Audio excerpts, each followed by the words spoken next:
নিরাপদ করে দাও। জোরে বলি আল্লাহুম্মা আমিন। আসুন আমরা আল্লাহর কাছে যাব, আল্লাহর কাছে প্রার্থনা করব। মাহফিলের কি কোনো ঘোষণা আছে? কোনো কিছু নাই তো? না, জি জি, আমরা সবার জন্য দোয়া করব। হ্যাঁ, আচ্ছা, জি জি,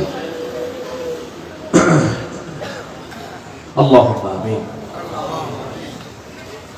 ربنا ظلمنا أنفسنا وإن لم تغفر لنا وترحمنا لنكونن من الخاسرين ربنا لا تزغ قلوبنا بعد إذ هديتنا وهب لنا من لدنك رحمة إنك أنت الوهاب ربنا فاغفر لنا ذنوبنا وكفر عنا سيئاتنا وتوفنا مع الأبرار পদুয়া শিকদার দিগির পান ব্যবসায়ীদের উদ্যোগে আয়োজিত ১৭তম তাফসীরুল কোরআন মাহফিলে আলোচনা শেষান্তে এসে হাজার হাজার মুসলমান তোমার বান্দা বান্দীদেরকে নিয়ে তোমার কালাম থেকে কিছু আলোচনা করে মুসলিম জীবনের সফলতার দিকগুলো কি কি সেই সব কিছু কথা বলেছি। গুনার বোঝা মাথায় নিয়া কাঙ্গাল ভিখারির মতো দুটো হাত পেতেছি। আল্লাহ, গুনার দিকে নজর দিও না, বান্দা মনে করে তামাম জিন্দেগীর সমস্ত গুনাহগুলোকে মাফ করে দাও। জনম দক্ষিণী মা যারা চলে গেলেন, জিন্দেগীর গুনাহগুলো মাফ করে দাও, কবর গুলোকে জান্নাতের টুকরা বানায়া দাও। অনেক আলোচনা শেষ করে বাড়ি ফিরে যাবো রে, বাড়িতে ফিরে গিয়ে সব দেখবো কিন্তু মাকে পাবো না। সে আব্বা আম্মা যারা চলে গেল, মা ডাকের মধ্যে কি মধু আছে, সে যে মা হারিয়েছে সেই তো বুঝে রে। ঘরে যখন ঢুকে যাবো অনেকে ছেলে দেখবো মেয়ে দেখবো কিন্তু মার ঘর আছে ঠিকই, মার ঘরে মা নাই রে। সে আব্বা আম্মা যারা চলে গেল, জিন্দেগীর গুনাহগুলো মাফ করো, কবর গুলোকে জান্নাতের বাগান বানাইয়া দাও। আল্লাহ, তুমি তো দোয়া শিখিয়ে দিয়েছো, চক্ষুটা বন্ধ করো, হাত একটু উঁচু করো। আল্লাহ শেখানো দোয়া, আল্লাহ যে দোয়া করতে বলেছেন, যে দোয়াগুলো শেখায় দিয়েছেন, আওয়াজ দিয়ে দিয়ে আমার সঙ্গে ঠোঁট মিলিয়ে বলুন, রব্বিরহামহুমা কামা রব্বায়ানি সগীরা রব্বিরহামহুমা কামা রব্বায়ানি সগীরা রব্বিরহামহুমা কামা রব্বায়ানি সগীরা। ও আল্লাহ, বিশেষ করে মাহফিলটার আয়োজন যারা করলেন, শোনার জন্য দূর দূরান্ত থেকে যারা আসলেন, বিনিময়ে কিয়ামতের কঠিন ময়দান, যেদিন কেউ কাউকে চিনবে না, যেদিন মানুষ কাঁদতে কাঁদতে চোখের পানিগুলো পড়ে যাবে, চোখ থেকে রক্ত বের হওয়া শুরু হয়ে যাবে, সেই কঠিন মুসিবতের দিন এই মাহফিল সবার জন্য নাজাতের মাধ্যম তুমি আল্লাহ বানাইয়া দিও। আশপাশে কবরবাসী শুয়ে আছেন, কবরের সমস্ত আযাবকে তুমি আল্লাহ মাফ করে দাও। আমার সঙ্গে যারা আমিন আমিন করছেন, যার যা চাওয়া তুমি আল্লাহ পাওয়া করে দাও, যার যে সমস্যা তুমি আল্লাহ সমাধান করে দাও, রোগাক্রান্ত থেকে রোগ মুক্ত করে দাও, ঋণগ্রস্ত থেকে ঋণ মুক্ত হওয়ার তৌফিক দিয়ে দাও। এক কথায় যার যে সমস্যা তুমি আল্লাহ দয়া করে সমাধান করে দাও। দুনিয়া থেকে কোন দিন বিদায় নেব জানি না রে আল্লাহ, ডান হাতে আমলনামা না আসা পর্যন্ত কবরে নিও না।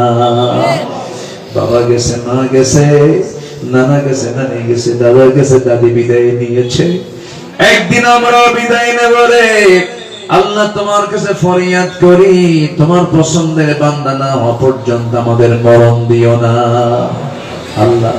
এই জমিনটার জন্য দোয়া করি, এই জমিনে তোমার কোরআনের রাস্তায় হয়েছে এমন দৃশ্য দেখার তৌফিকটা তুমি আমাদের সবাইকে দিয়ে দিও। আমার ডানে, আমার বামে, আমার সামনে, পেছনে যদি ভাই হাত তুলেছেন, আল্লাহ তাআলা যার যা প্রার্থনা তুমি না দয়া করে কবুল আর মঞ্জুর করে নাও। আমার মোরালি ভাইকে কবুল করো, তার বড় ভাই অসুস্থ, কিডনি রোগে আক্রান্ত হয়েছে, তুমি আল্লাহ তাকে সিহহাতে কুল্লি আজরা শাফায়ে আজরা তুমি আল্লাহ দান করো। আয় আল্লাহ তাআলা তোমার বান্দাগুলো কিনে এমন সময় হাত তুলেছি গোটা দুনিয়া জুড়ে মুসলমানদের পায়ের তলায় মাটি নাই। 180 কোটি মুসলমান, মেহেরবানি করে তোমার কাছে ফরিয়াদ করি 180 কোটি মুসলমানের জন্য তুমি ওমরের মতো একজন নেতা পাঠাইয়া দাও। আয় আল্লাহ তাআলা মুসলমানদের বাইতুল মুকাদ্দাস তুমি আল্লাহ মুসলমানদের হাতে তুলে দাও। ও আল্লাহ সালাতুন আইয়ুবের মতো যোগ্য একজন ব্যক্তি তুমি আল্লাহ ফিলিস্তিনে পাঠাইয়া দাও।